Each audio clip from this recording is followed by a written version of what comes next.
Okay guys, so welcome back. Let me scrub this board off. I just want to show you one more thing. And I don't know if this pen is leaving a bit of a mark on here. I hope you can still see it. I'll get some whiteboard cleaning fluid for the next video. Anyway, let me look at this chart, and I want you to ask yourself one question. In fact, let me just use the example I had on here. Okay, yeah, that's a good chart. Right, so we have, and this is a real life example, by the way. Just wanted to clarify that. This is the price. Okay, sitting in a reasonable range.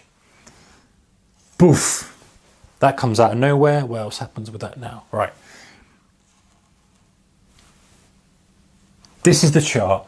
Okay, now, I'm not sure what time frame that's on. Let me just check that. Did I put the time frame on here? This is an intraday chart, right? So call it a 15-minute, call it a 5-minute, doesn't really matter. But the point is, we have the price chugging along quite nicely. All of a sudden, we are very, very significantly lower, very significantly. You know, that is quite a lot compared to the daily range. I think you can, this is the scale as well. And we've driven lower and we've pulled back off this low and we're starting to curl down here. So if I can find my red pen, is it in my pocket? Yes, it is. So we have, you know, this is kind of phase 1, if you like, phase 2, and then 3 is starting to roll over. And a question for you guys is, what do you think bulls are feeling right now? How do you think bulls are feeling right now? In other words, you've been bullish and you've picked up stock here, or even you've picked up here, anywhere up to here. Now, if you're lucky enough to be buying it down here, you're going to have a little bit of different feeling, right? But the majority, i.e. the crowd, what is the crowd feeling when they see this? Okay, the crowd are going to be hurting. They are going to be in confusion. They are going to be almost, some of them will be panicking. Some of them won't, but there will be some who will be panicking because they did not perceive that. They said to themselves, am I going to get out if it goes below the low of the day? And now they're stuck in something that has given them 20, 30, 40, 50 times what they expected. They are caught out. So what do you think is the behavior and the thought process of people in the bulls? And let me just look again and see exactly what I put on here. They are saying, number one, what's happening? If you've been on the end of this, you'll know yourself, won't you? When you see this, even if you're not trading, you're like, what's happening? What's caused this? Is it some sort of extreme news? Is it a fat finger that's caused this spike and it's not really a true movement? What is it? There is the air of confusion. What else have I put in here? Why is it dropping so suddenly? Let me bring this up so I'm not looking down there all the time, guys. I can't keep looking you in the eye. Why is it dropping so suddenly? And oh my God, what if it's really serious?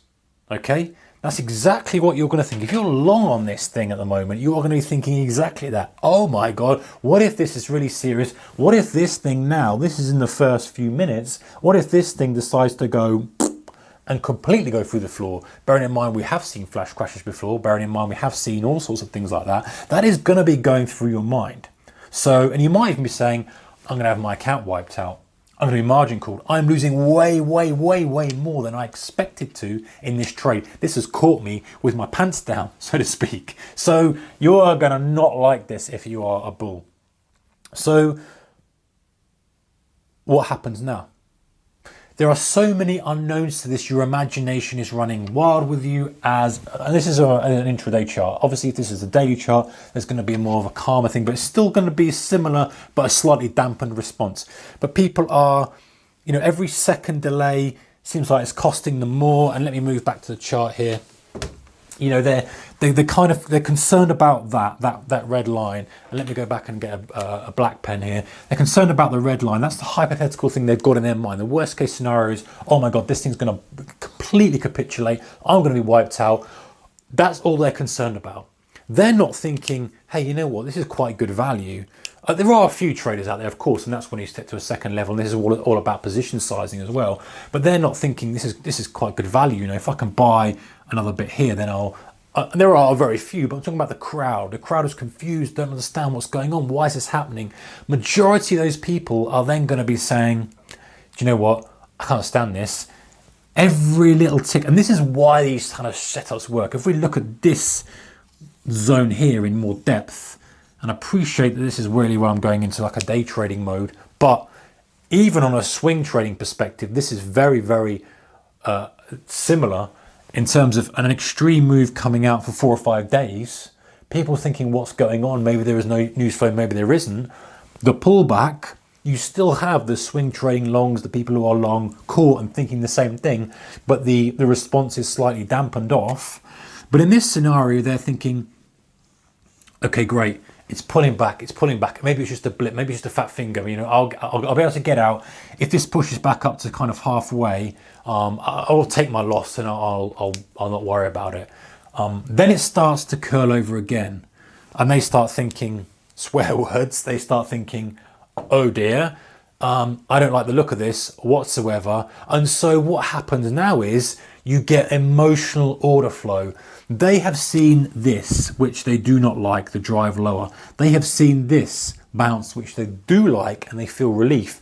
Now they see it rolling again very, very quickly. What do you think they are thinking?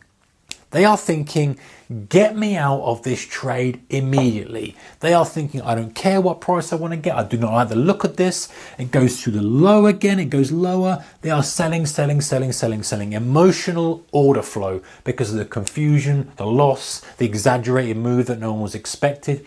Even no one was expecting to see that. The average true range is nowhere near that. All those kind of things are just increasing the reason why people want to get out of the confusion. So, going back to the initial point of trade when you have an edge, would your edge not be to wait until you have this opportunity? Admittedly, this is an extreme opportunity and this is kind of the sort of thing that doesn't happen all the time, but you can reduce your criteria a little bit and be a bit more flexible with it. But trading on the short side at that point there, with a risk capped above that high there, would you not say is a pretty good trade to make all day long? If you could repeat that trade consistently, would you not think the chances of that at least giving you this kind of move, a decent risk reward and a good probability, is not good? I think even if you're not a day trader, you've got to probably say that makes a lot of sense. Now, of course, there are times when you get that and you get a V-shaped reversal. Of course there are. But the point is, and it might suck in some buyers and it might change. It's not 100%. I wouldn't put my full net worth on that one setup. But the point is, if you're in the right conditions at the right time, the reason, going back to the point again of why is someone going to sell after I've gone short to make it go to the downside? The reason is because these guys are panicking. They're all stuck in it. It's driving lower. It's pulled back. And now it's about to go another leg. They're under fear. They don't want to see any more. They're just literally hitting whatever they can. So if you can front run that panic, you've at least going to get a short-term move off that. And obviously comes to trade management if you want to ratchet down your stop and look for a bigger move. So that's kind of thing that I'm alluding to in terms of trade when I have an edge, and trade when you can understand when people are more predictable than they are during a random conditions. Anyway, stay tuned for the next video, guys.